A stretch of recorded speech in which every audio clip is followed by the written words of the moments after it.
Thank y'all for tuning in to Politics, Religion, and Whiskey, the Josh Terry podcast, brought to you by Raisin Grace Studios.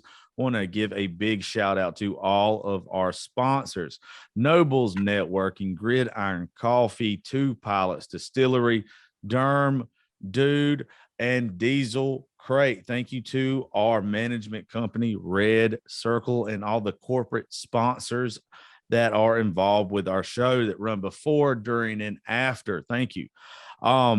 Folks, I'll go ahead and tell you, we play around on this show a lot. We have a good time. This is going to be one of the more heartfelt, more serious shows that we do. So I'm going to ask y'all to please lend me your ear the next little bit and your heart to this family. Listen up to them. They have been through a struggle the past 4 years. I am honored and also saddened to have to introduce this man. And he, in just a little bit of time I've got to talk to him, he is a very strong man. He has a very tough story to tell y'all, but it's a story that needs to be told to try to get justice for his son, David. I would like to introduce y'all to Mr. Scott Elmquist. Mr. Scott, it's been a pleasure meeting you so far, sir.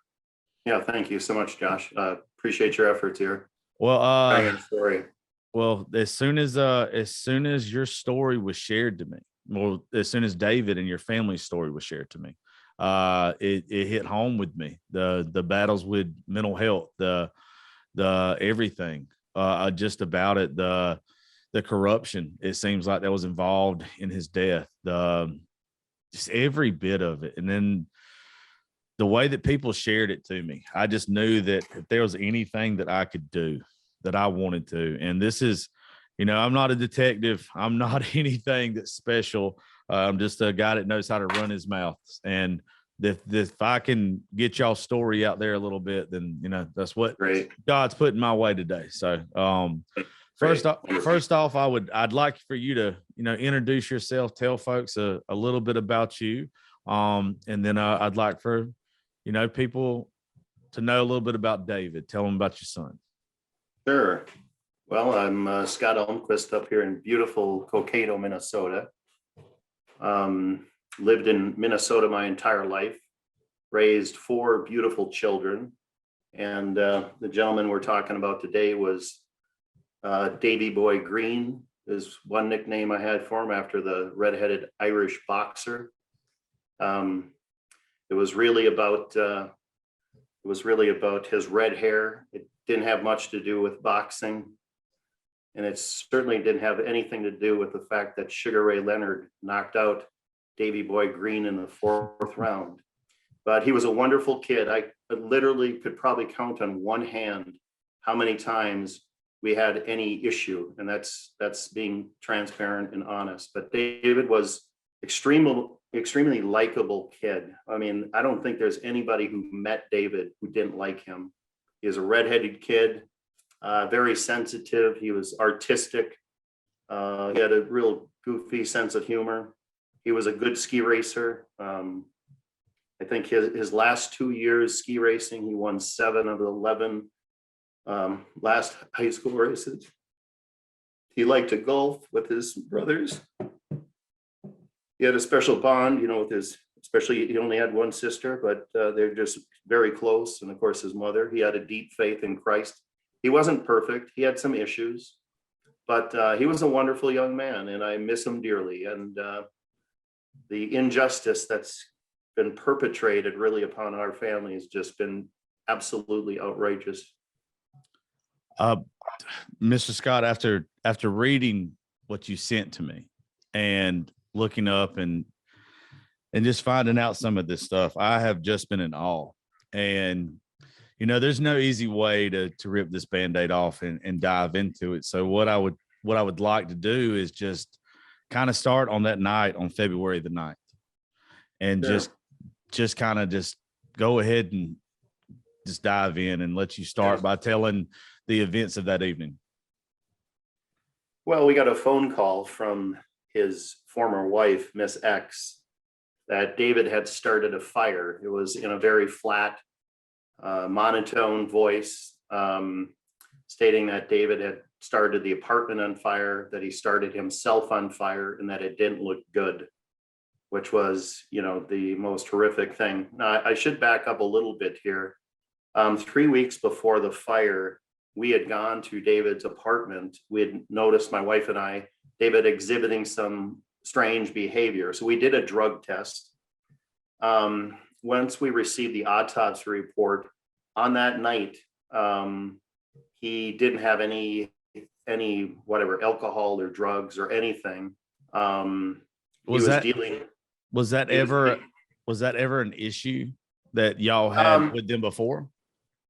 Well, David was under a lot of stress in his marriage. He confided in many people. And, you think like David was some hothead or what have you. That wasn't the case, but he certainly was using cannabis when he quit working. He liked to drink his Captain Morgan. But the idea that he was some whatever alcoholic or clearly we believe these things contributed very possibly to his mental health issues. We don't deny that, but he eventually went into a psychosis. And this episode, 3 weeks before his death, as well as when he died, he had no THC, nothing in his system, not his prescribed drugs, nothing. But I always believed in transparency. And so I don't like to hide, people die in sad, unfortunate circumstances, and then it's a hush hush. Then people gossip and they speculate. I didn't want that. So when I eulogized David, I was very candid and straightforward about everything. So we ended up getting him into the mental hospital. He was released really under false pretenses by Miss X, who was on the witness stand. The judge had said that told David, and I was not there due to illness, but he said, David, I'm not so sure I'm going to let you out of the hospital. And under oath, she was asked, has this ever happened before? And she said no. And yet in the medical records, when she was interviewed just 3 days before his death, or released from the hospital, I should say, she said, oh, he's been doing this bizarre stuff for 3 months, last month and a half. We didn't know anything about that until 3 weeks before his death, when we went to his apartment.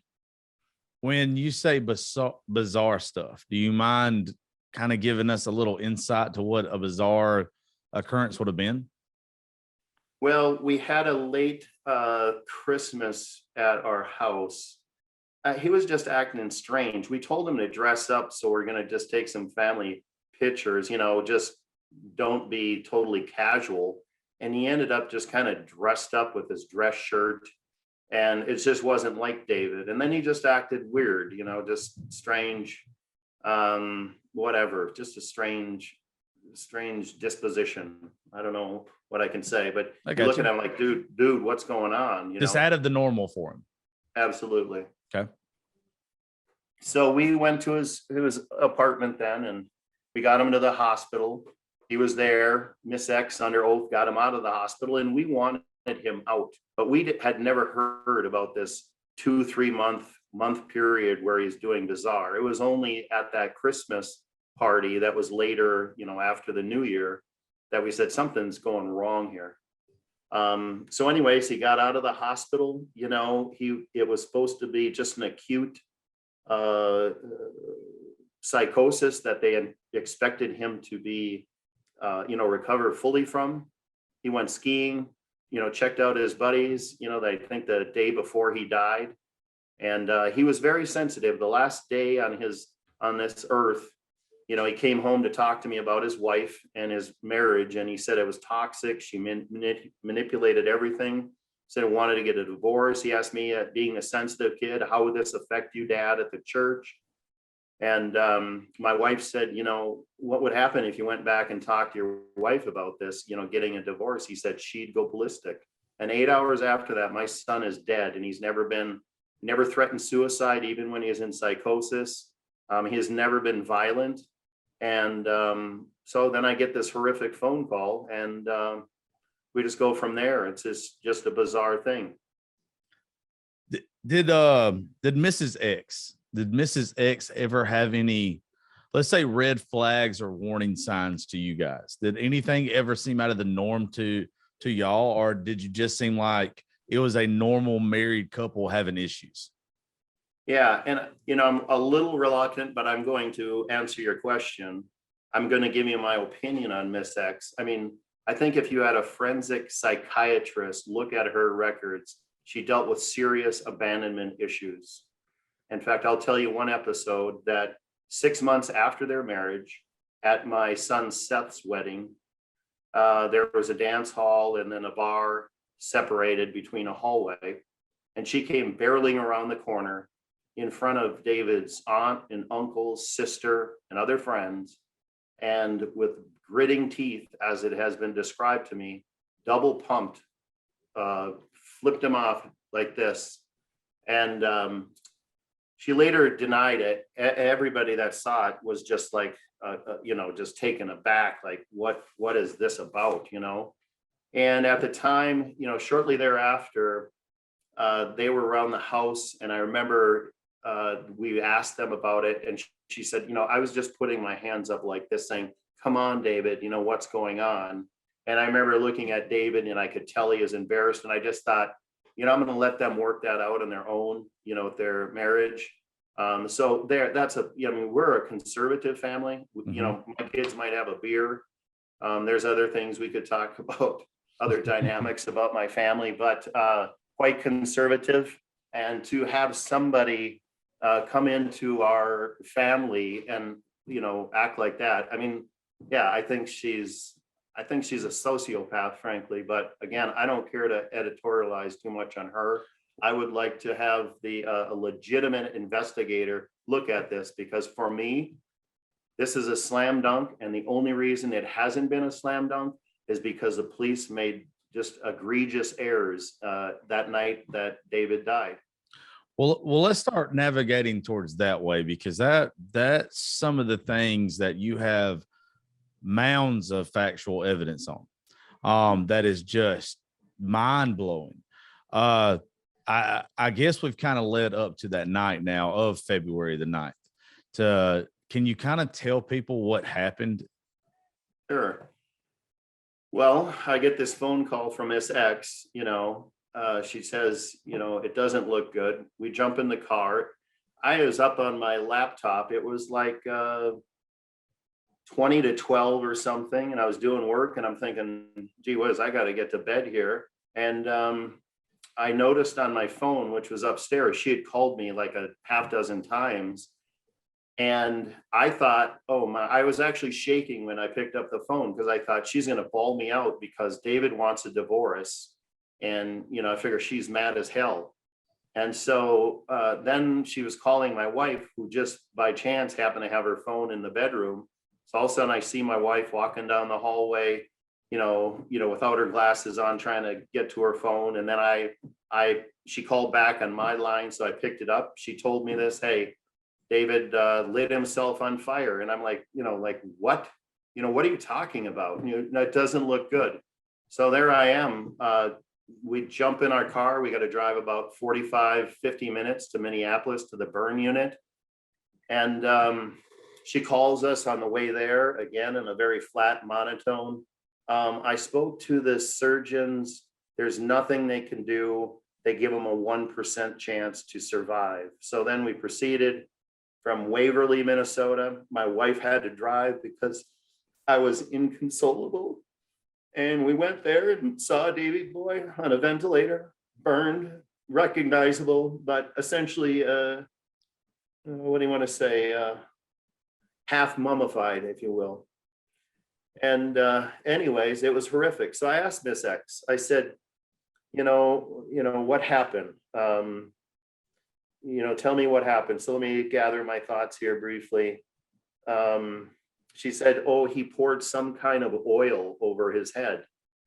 As a souvenir, David kept, it was a peculiar thing, but I guess he was enamored with the idea that you could pump oil out of the ground and refine it, So he had souvenirs of this Bakken oil in Gatorade bottles, as well as a big jug that he kept in his apartment. We knew it. We've seen it in there.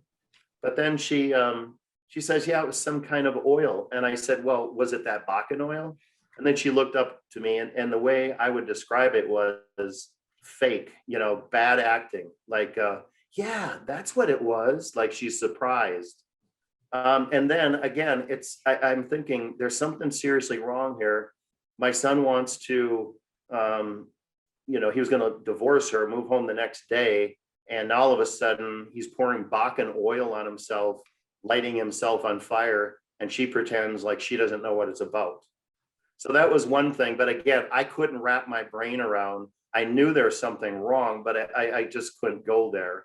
I asked her, I said, how long did you have from the time he woke you up, supposedly dripping, covered in Bakken oil? And she said 2 to 3 seconds. He grabbed her and pushed her out of the apartment. And I said, well, did you try to get back in? And she said, no, he locked the door. So that was pretty much it, believing that he locked the door behind him, lit himself on fire, and that's it. But unfortunately, that's not even close to the truth. Yeah, and we're going to get definitely more into the truth. I'm trying to get into where I'm quoting you directly here, and I'm just having a hard time finding it. I'm sorry you ever had to see David that way. There's something that a parent should never see. I want to put the magnitude to this because it helps fill in the rest of the story later on as far as some of the events that happened. But what Mr. Scott had to see is where he even states in this documents that fire and rescue was even traumatized, that some had to receive counseling, some had to have time off because of David's condition. No parent should ever have to see that, Mr. Scott. I'm sorry. The only reason, like I said, I bring that up is it's puzzle pieces that'll get connected later on, as well as, Mrs. X stating that the door was locked. Sure. When did you start? I guess after all that was over, and after you had those conversations with Mrs. X at the hospital, shortly thereafter, David passed. Mm-hmm. At the funeral and the next coming up days, you were under the impression that David had committed suicide. Yeah, that is correct. 2 days, I believe it was, before the funeral, my daughter, who was good friends with her at the time, in fact, Miss X had lived on their property out in North Dakota in a double wide. So they were good friends. And Amy, I just told Amy, my daughter, that I said, there's something really wrong here. She really wasn't buying into it. And she convinced Miss X to make a recording to share with us. To back up a little bit, the day after David passed, my wife and I drove up to her parents' house, and we went in there. My wife sat alongside her, pushed the hair off of her face. I sat in the corner, and I said, can we go into another room? Because there's other family members walking through. And her mother said, no, we just stay here. And then my wife said something, said, what happened? We talked to David that afternoon, and he said things weren't good. And that's when Miss X's mother got really upset. Now I'm a stubborn Swede, and whatever that's worth to you. But it was really by God's grace that this thing didn't erupt into some odd thing, But anyways, I just got up then, and I told my wife, I said, we got to leave. And I said, Nancy, we got to go. So I went out and sat. She was in there a few more minutes. And, for all practical purposes, she basically didn't want to talk about it. She said she'd been talking to enough people about it. And then, and this is maybe not worth mentioning, but then they lie that I said some stuff and I was mad. I literally said, can we go to another room? And I said, Nancy, we need to leave. Those are the only words. On Judgment Day, there's no variation. That's all I said. So we tried to get some answers. So then my daughter, so we were just kind of fed up with the whole thing. I didn't want to go visit her of the potential whatever issues that may arise. So then my daughter, they're talking about funeral arrangements, and then they agreed to record on my daughter's phone what happened. And she agreed to that. She said, as long as you delete it after. So I said, that's fine. And Amy gave me her phone, and she said, you got to delete this after. So I said, that's fine. I said, I want your brother Eric to listen to it. So Eric and I came into my office. And I pulled out my recorder and I recorded it and gave the phone back. And I didn't tell Amy initially about this because she would have been upset. And I listened to that. I just said, this is nonsense. This is complete bullshit. And anybody with half a brain could figure this out. But because the egregious errors that the Plymouth Police Department made, we never had any integrity whatsoever to any investigation. So you could, I can just see it in your face. I mean, I don't know how what a way to say this. You're a father or a mother knows. When you make eye contact with somebody and they've done your child wrong, or they've done something to harm someone that you love, you just know there's a gut feeling that comes along with it. And I'm having to make eye contact with you right now, and I can sit here and I can tell in the bottom of my heart, you would not have to show me a lick of evidence. You would not have to supply me with anything for me to believe you. I appreciate that. I appreciate that. It's the fact I can sit here. So it's rough. And, I mean this with no disrespect. I didn't know your family. I have nothing to gain from this besides for getting views and downloads, and I mean that in no bad way. No, not at all. But it's the fact that I would run through a damn wall for you right now, because I can just tell that this is wrong. That there's no way. You seem, whenever you said bullshit a while ago, you looked up like you were saying a bad word. And that just shows what kind of man you are. I really respect the fact that when you said that, if you heard all the bad things that I say on this show, you would be like, oh, I can say whatever I want to.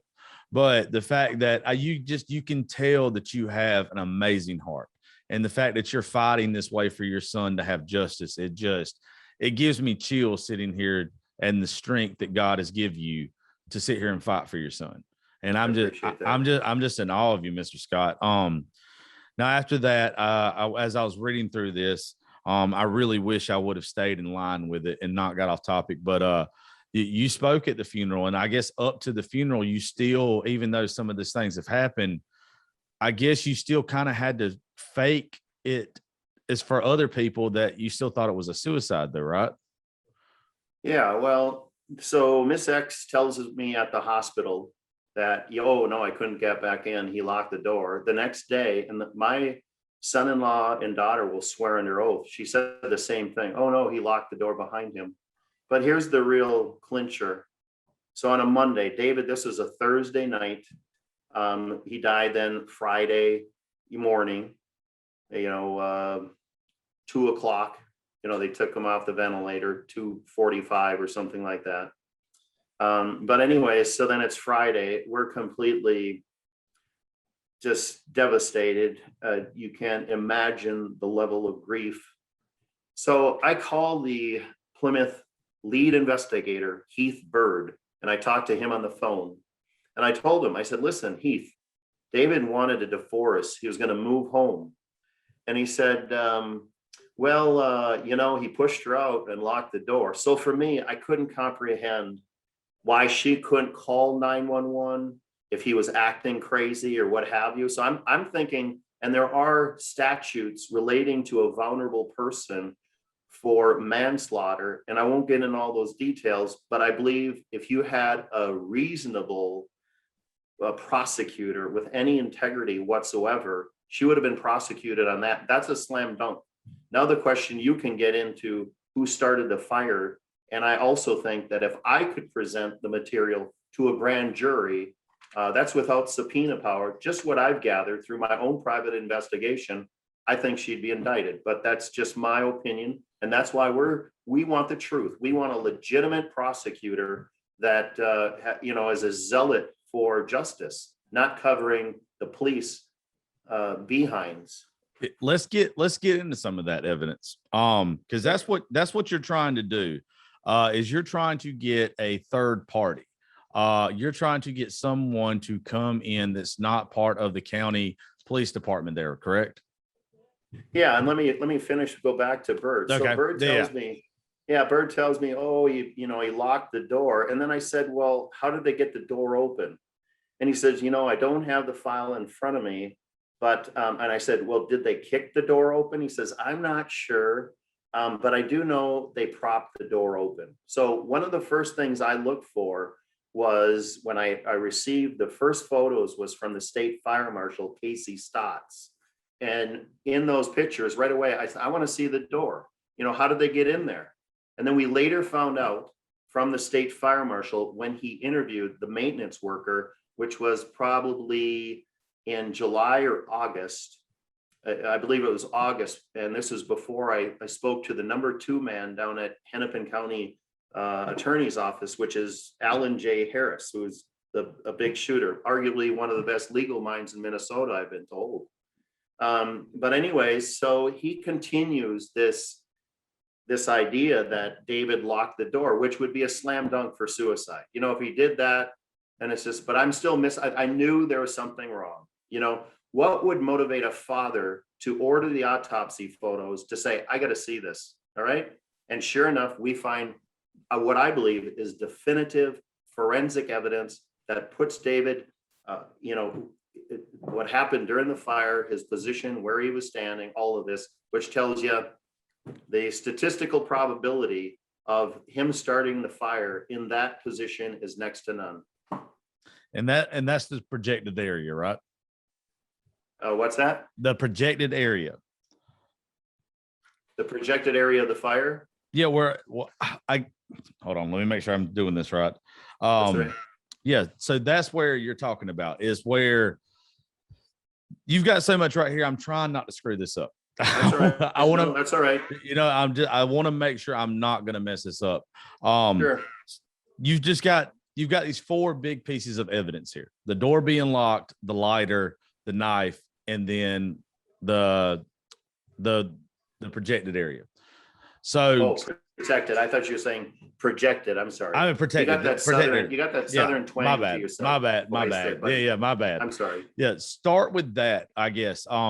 Because I kind of want it to lead up. The way that you break down the last 4 steps and what you sent me is it's a shoe-in. It's where if you were to get in front of a grand jury, if you were to get in front of anybody, I know it simplifies or it sums up the whole rest of the documents that you sent me.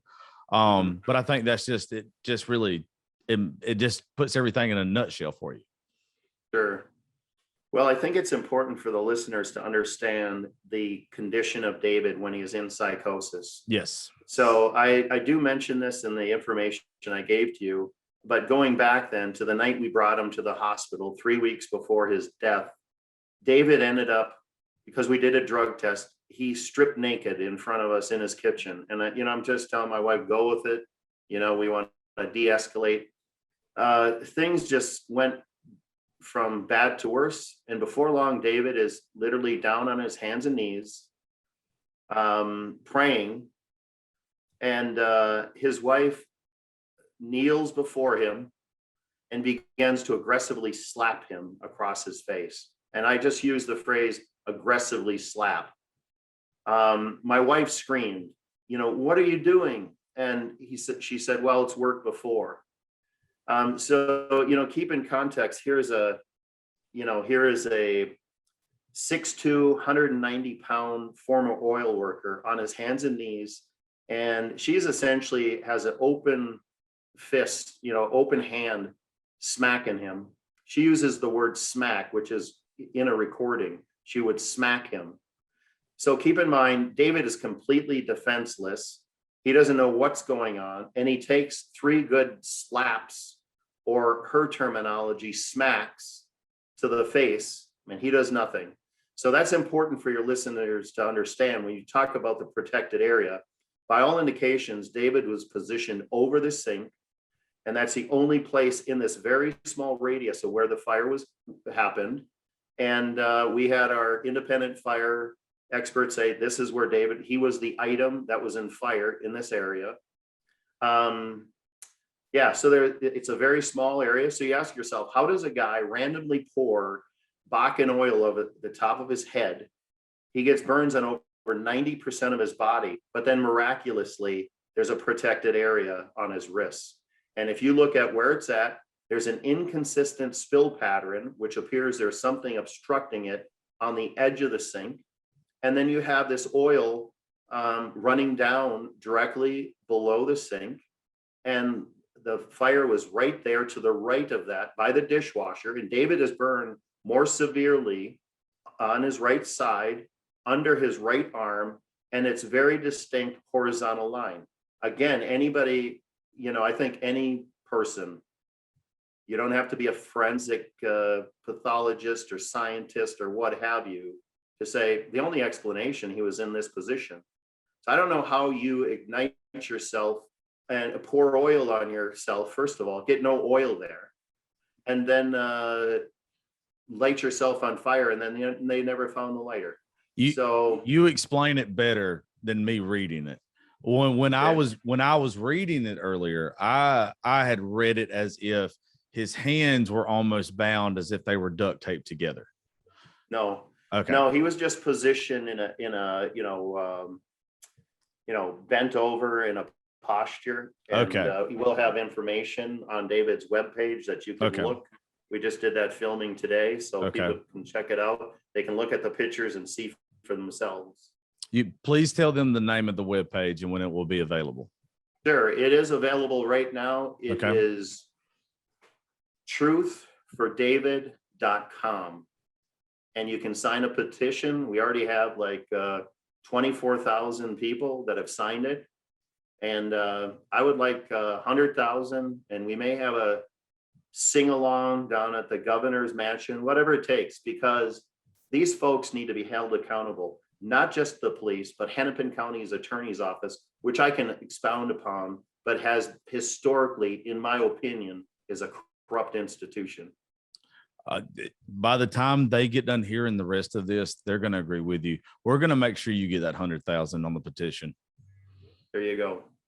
And then when we have the sing along, wherever you live, come to it and let the world know, because you know what?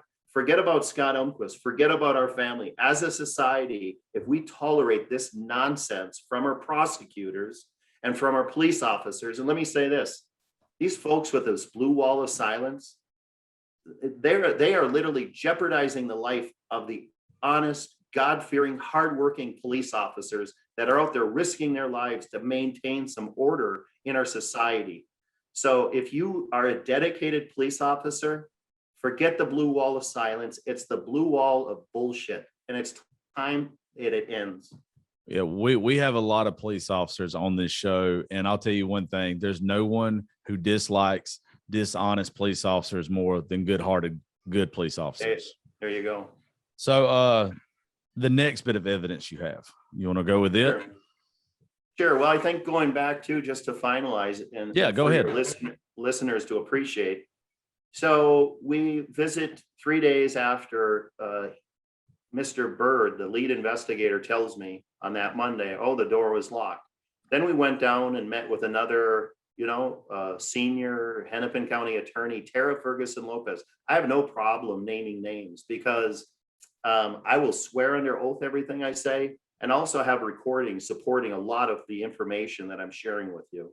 So here we meet with Lopez, and we'll get back to her too on another point she made, but she upheld the same notion that the door was locked.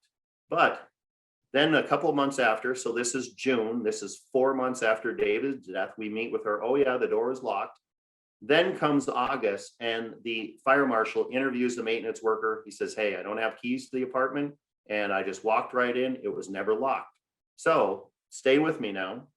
Come December, so this is 10 months after, and 6 months after visiting with Miss Lopez, we meet with the number 2 guy right behind Mike Freeman, and I have this recorded. He says, correct me if I'm wrong, but the police did say the door was locked. And but he didn't know that the state fire marshal had interviewed the maintenance worker who said no. So I answered it, I said, no, the maintenance workers walked right in, and he just paused and said, oh. And it's worth pointing out that in an email that he sent to me, he said he can't speak to the actions of the police except to what's referenced in the police report. Well, after waiting 32 months We finally get the police report, and there's 11 references, at least 11, that say the door was unlocked. So why are they upholding this false notion that the door was locked by two senior Hennepin County attorneys, the lead investigator, when all along they knew it was not? So that's a critical point in all this, and it speaks to the corruption. So I think the next point to be made was regarding why they didn't rescue David. Okay, according to one sworn officer of the law, David or his Miss X said he possessed knives. Okay, David is if you met him, he's the most chill, passive dude.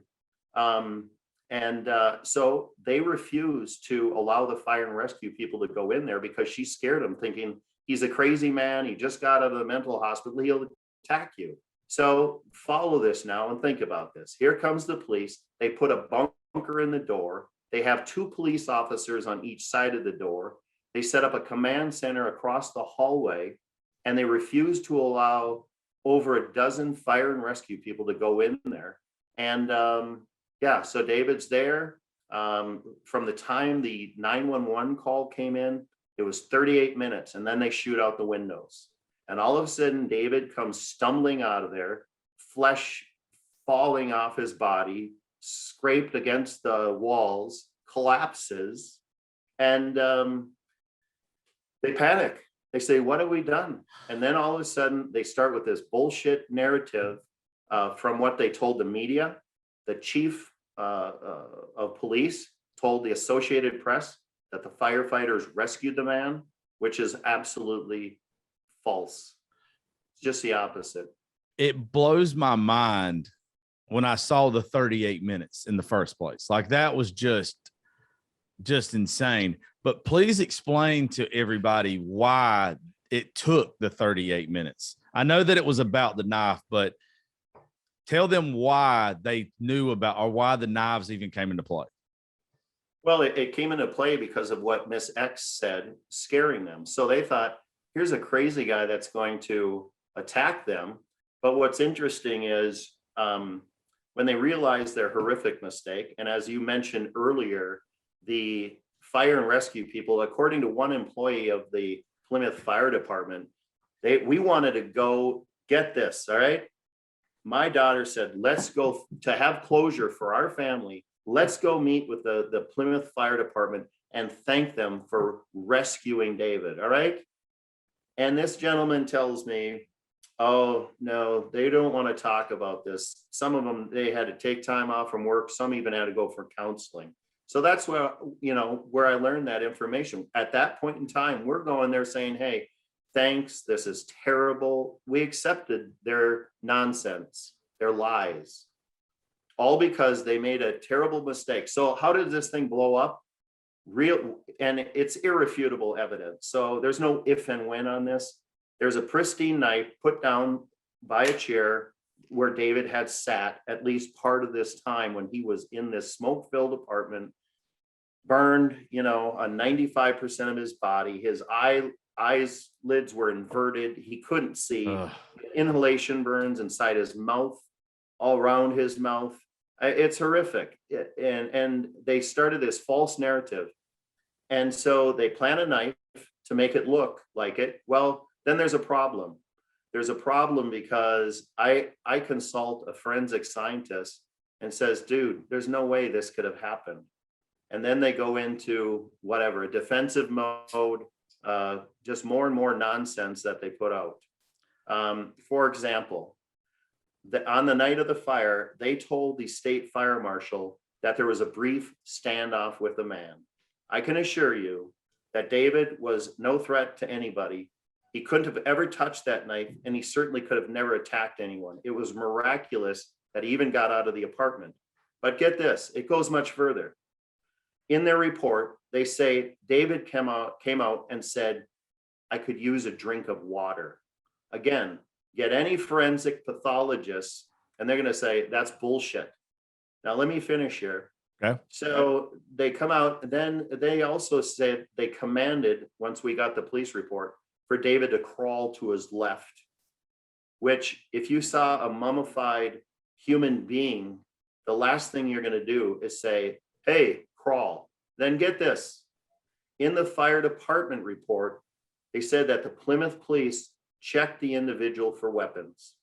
Are you buying that? No. They checked the individual for weapons. Here's David, collapsed. You think you're going to check this person for weapons? So that's the false narrative.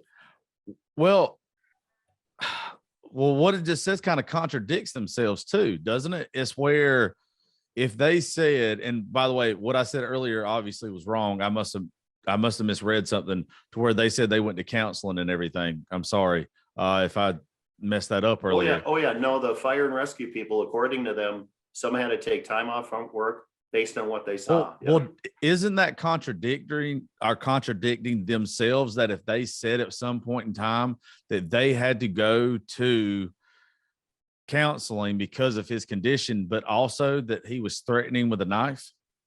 Oh, well, absolutely. But again, this is off the record. This is about 2 weeks, maybe after David's passing. And I'm calling saying, hey, and he gives him this information. He doesn't know what I'm going to learn in the future. He doesn't know how this thing is going to blow up in their face, which I think it is. And that's why we've gotten the response that we have with just a little bit of information. People know. I mean, I have about 40 points that are legitimate that we will be dropping on David's webpage, and it's overwhelming. I think these people are going to be running to the mountains and hiding in caves by the time everybody hears about this nonsense. Well, I don't think I know that we talked about them being saying that he was threatening with the knife, but we didn't talk about the condition of the knife, did we? No, I mean, I consulted a forensic scientist who said this is a pristine knife based upon David's hands. He could have not touched that knife. And the only people that had access to the apartment was the Plymouth Police Department. And they're the only ones that had a motive to do such a thing. They try to discount finally after waiting nearly 3 years for that report, they just say, we examined the knife and it played no role in the incident. I should also back up here and interject a little bit. Approximately a month after David's passing, I went to visit with Heath Bird at the Plymouth Police Report or Plymouth Police Department. And he told me, he said, I said, please explain to me. I said, how could David survive 10 to 15 minutes? Because that was the timeline that I had just based on what I was gathering from Miss X and everything. And then I could tell there's something wrong going here. Generally most people can tell when somebody's lying to them, right? And yes, I'm thinking, what is this nonsense? He says, well, it was more like 30 minutes. And, we believed he was lying in wait. Well, interestingly, when we finally get the police report, there's no reference to David lying in wait. The reason they didn't allow him is because, quote unquote, he purposefully lit himself. The fact that is the phrase, the fact that he purposefully lit himself on fire and was acting irrationally, it would not have been wise to allow the fire and rescue people to go in there. I mean, what an absurd statement. So what did they say to the firefighters? Hey, you can't go in there. We're going to set up a bunker. We're going to put police on each side of the door. We're going to set up a command center. Because why? Because the guy lit himself on fire and is acting irrationally. And let me go further. In the police report, there's not one reference of any communication with David. They couldn't see in the apartment. They didn't know where he was. There's no communication. So to say he was acting irrational, it's all based upon one witness, their star witness, who David wanted to divorce, and he was going to leave the next day.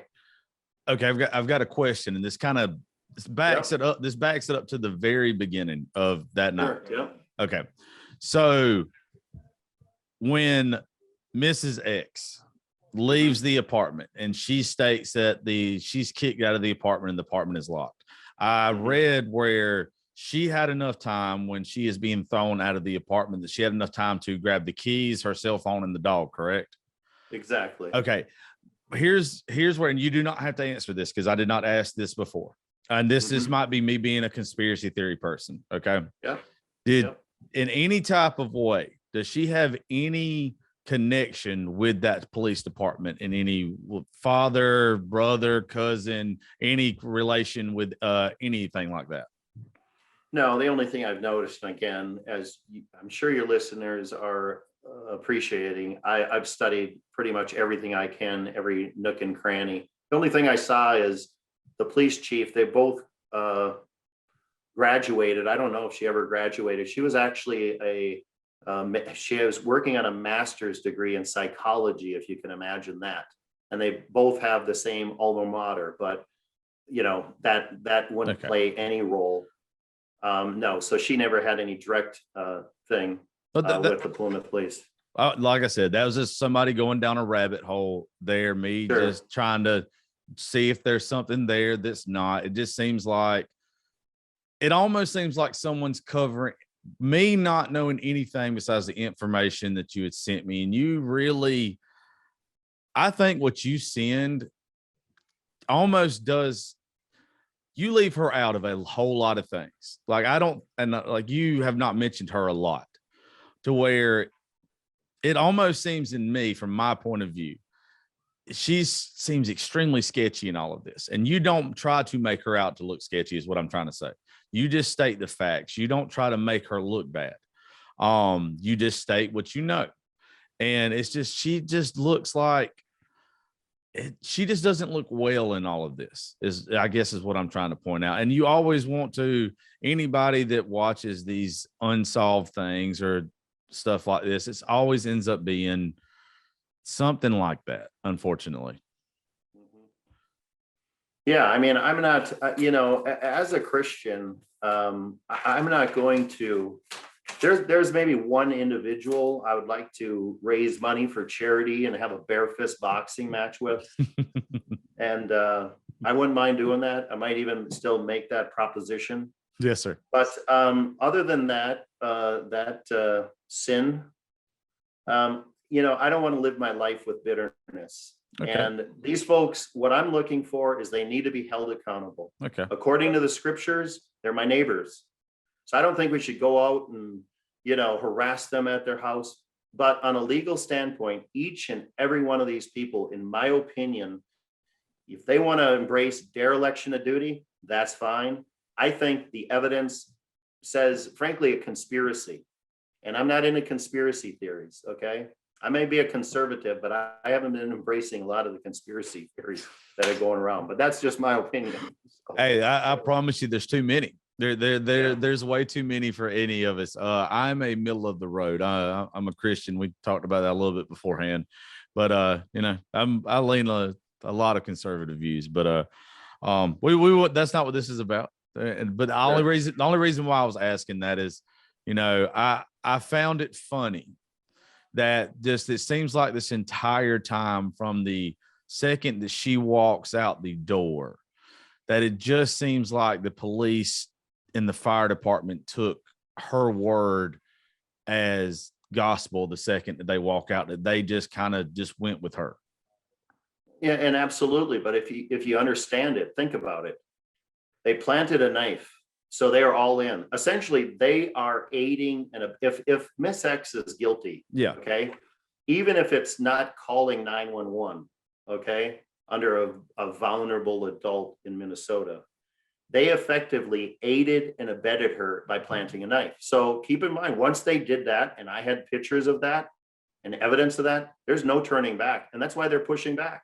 I mean, you're talking about a police department planting evidence at the scene of an unnatural death. And after that, it went from bad to worse. All the nonsense that they, from the state fire marshal report, which I've referred to, it's just silly.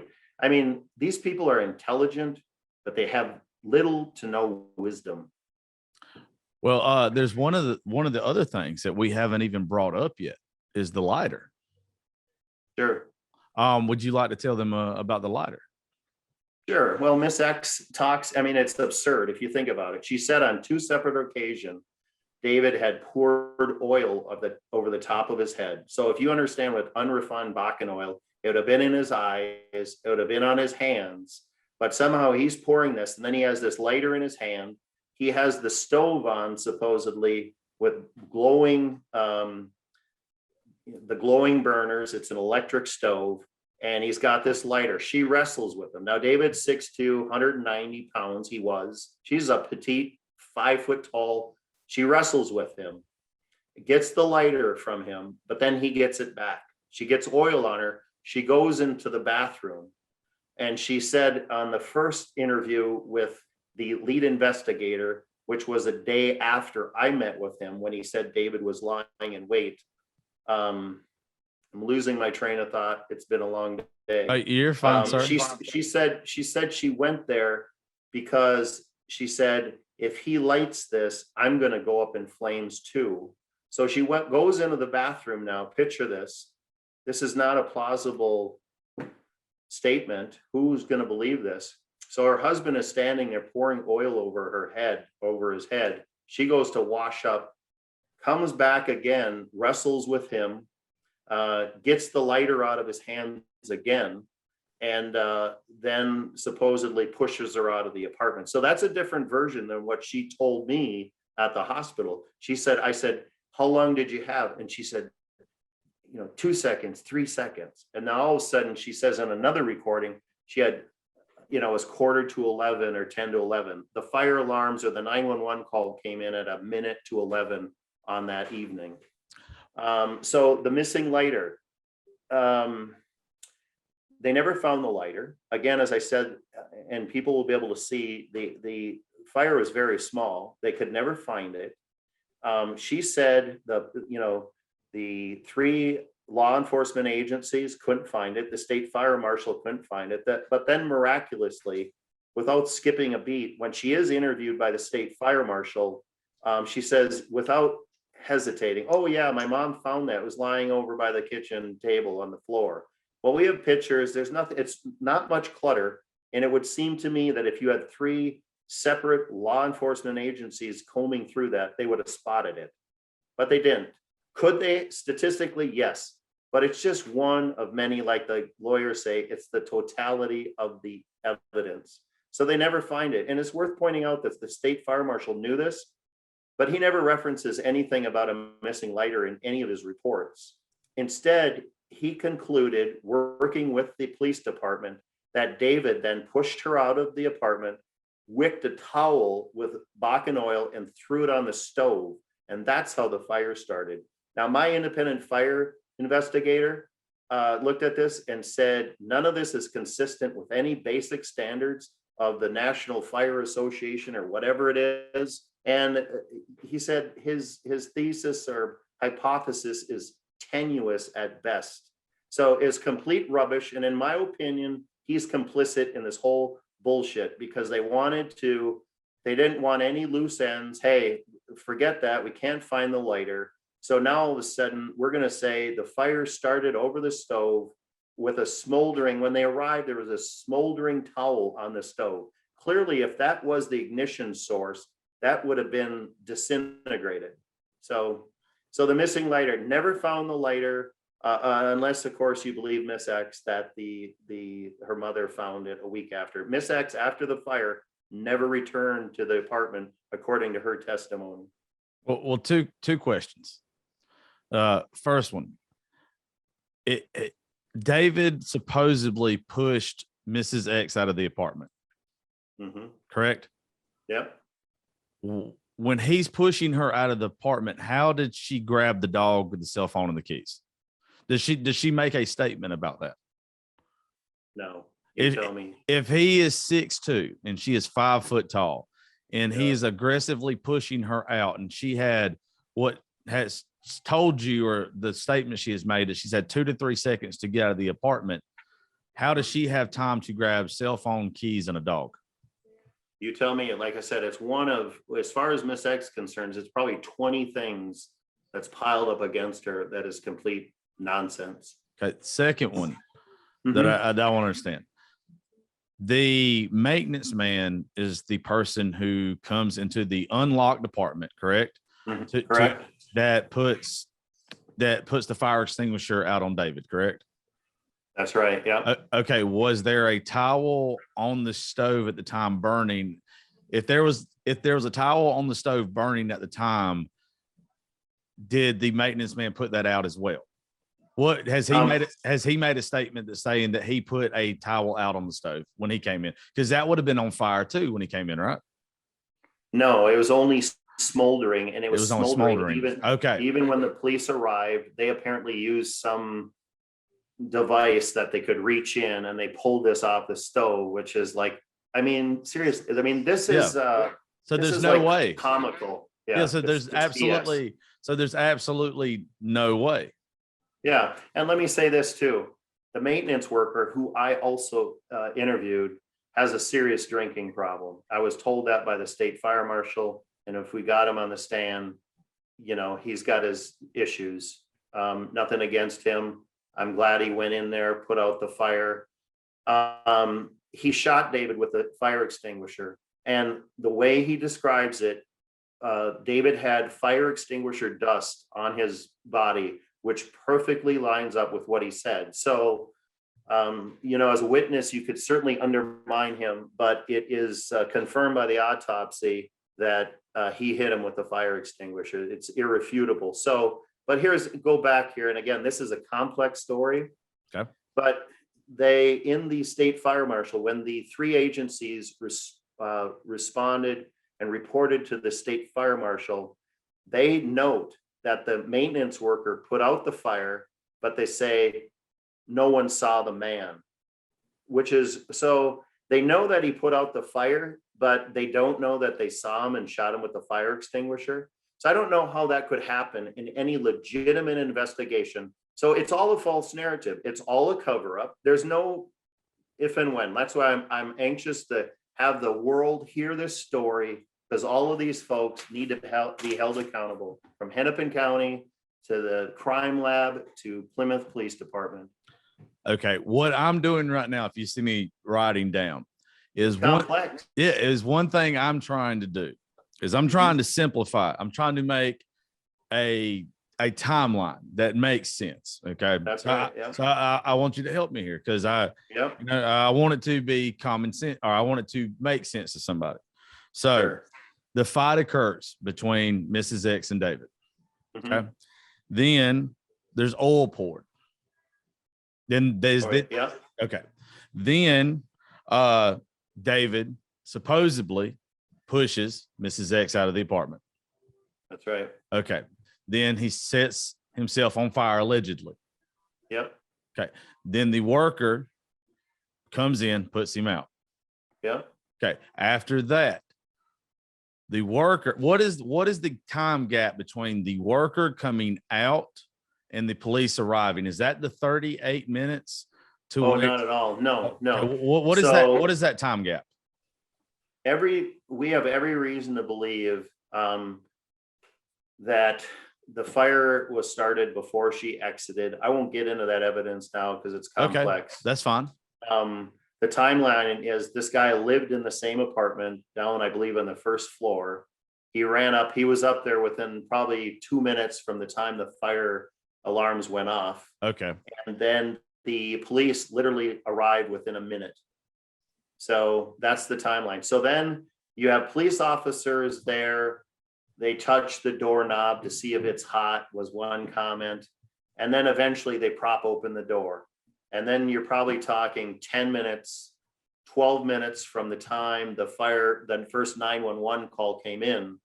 And you have the fire and rescue people there. So we've counted, there's over a dozen people ready and waiting to go in, but they say, no, you can't go in there because Miss X had scared them. So that's where they made their mistake. I mean, it's so stupid. All they'd have to have done, as soon as they threw in the knife, all bets are off. There's no turning back, and it becomes like Pinocchio, one thing after another. Have you ever heard any report or any conversation if the police asked when the maintenance worker come in to extinguish David, if he saw the knife or saw him as threatening? No. I mean, again, I don't know. Because wouldn't that, okay. Yeah, I don't know if he said any, what the interview was. Obviously, they learned that he put out the fire. I have a hard time believing that he wouldn't say that I saw him, because he told the state fire marshal it was the most horrifying thing I've ever seen in my life, and I don't, really want to talk about it. Yeah. So how does a maintenance worker go in there, regardless of how much alcohol he had consumed, and remembers that, is horrified by it, but he doesn't tell the police, oh yeah, I put out the fire, but yeah, I didn't tell you that I saw him and shot him with the fire. And why is the notation in the fire marshal report that no one saw the man? It's just a big cover up. It's laughable. If it wasn't about my son, it's laughable. Yes, sir. And I'm not trying to make a joke out of it, I promise. Oh, no. I think that your maintenance worker, along with your other 4 key points, is your biggest deal. I think that with all the police that we've worked with and the things that we've done, I think that what they would have done, and if any police officers that listen to the show, we know we have a good bit, please email me and let me know if I'm wrong in this assumption. They would have wanted to speak directly to the last person that was in the apartment. The maintenance worker would have been the last person in the apartment. He would have identified, they would have went off his word more than they would have probably went off of Mrs. X. If he was not threatening at that point, they should have rushed in there. That's probably where you have got just complete negligence on their part. I mean, I don't know how they didn't. I already believed everything that you said anyway, but the fact that they didn't go off of even if he was drunk, even if he is a drunk, you don't seem like the type that really drinks, sir. And I mean that as a compliment. I do. Sure. But I am somebody who likes to drink. And I will tell you one thing, there are certain things in this world that the second that you see it, or the second you get scared or whatever, you sober up and you know exactly what happens regardless of the amount of alcohol you have drank or whatever you're doing. There is no way that is not as something. If he was aware enough to run into an apartment and help your son, that he was not aware of what was going on. Right. That seems like more of a cover up than anything else that you had said. That they made a mistake and they knew that they had made a mistake. Absolutely. And keep in mind too, that there's all indications that there was a second pour. In other words, David was lit on fire. I believe, the hypothesis would be David was lit on fire. He ended up getting on the bed and laying on the bed for a minute or two. And that's when he got up, when the maintenance worker came and shot him. And you got to understand his condition here. He would have been completely in shock and not knowing he's blind. He shoots him with this fire extinguisher. And then David went around the corner, stumbled around, and eventually ended up on a love seat for most of and just sat there the whole time. So it's a smoke-filled apartment. The maintenance worker wouldn't see any knife or what have you. He got the heck out of there, is what their testimony is, because the smoke was so thick that was poured, that second pour, over the stove that they said was the ignition source, which is, again, complete, utter nonsense. See, you folks need to pay attention and go to this webpage. And if you want to stop this corruption, especially in Hennepin County, I can detail, and I will, the long history of the Hennepin County's attorney's office protecting police. I mean, and again, I can expound. I could talk 20 minutes on that alone, but we'll leave it alone. It's a corrupt institution. We go back to George Floyd. Okay, that's the county we're talking about here. And it's not until recently that Keith Ellison, who's the new attorney general, has got his own aggressive prosecutors to prosecute the case against Chauvin and against Porter, which I think was an injustice, but that's just my opinion. So there's a changing of the guard down there. So I'm gonna let you go, but I want to say 2 things before we go. Yep. One, the area you live in, I happen to have 2 extremely good friends that I just went on vacation with not long ago that are big on social media. I'm not going to say their names because I don't want to out them. What you just said with police corruption in that area is something that I'm from Georgia, and we obviously have it, but we just, it's kind of, we don't see it as much. And they explained to us how big it was there. And I would have never thought that it was that big of an issue there. And so my heart goes out to each and every family that's had to deal with it. And I'm sorry that what you had to deal with. I don't know if this is professional or not, but from what I've heard, could I make a hypothesis, or could I guess what I think happened that night? Absolutely. All right. This is what I think from what, and please, I mean, no disrespect about any of this. This is what I think happened. And I just want to say this beforehand. I have not talked about this with Mr. Scott. I'm playing detective right now. I think from what you just said, the last little bit about the bed, then ending up on the couch. I think your son was in bed. That's how it started. I think Mrs. X threw the oil on him. It started there. The second bit, it woke him up. It startled him. He got hit again in the kitchen. She already had the keys, the dog, and everything ready at the door. She ran out the door. She forgot to lock it. And I think that's what happened. I think he was stunned. I think the smoke, the fire, and everything ate him up. He ended up on the couch. I think that's what happened. Yep. I mean, I believe that. And like I said, it's a very complex story. And I just want to encourage all your listeners that if you think as a society we should tolerate this nonsense, then do nothing.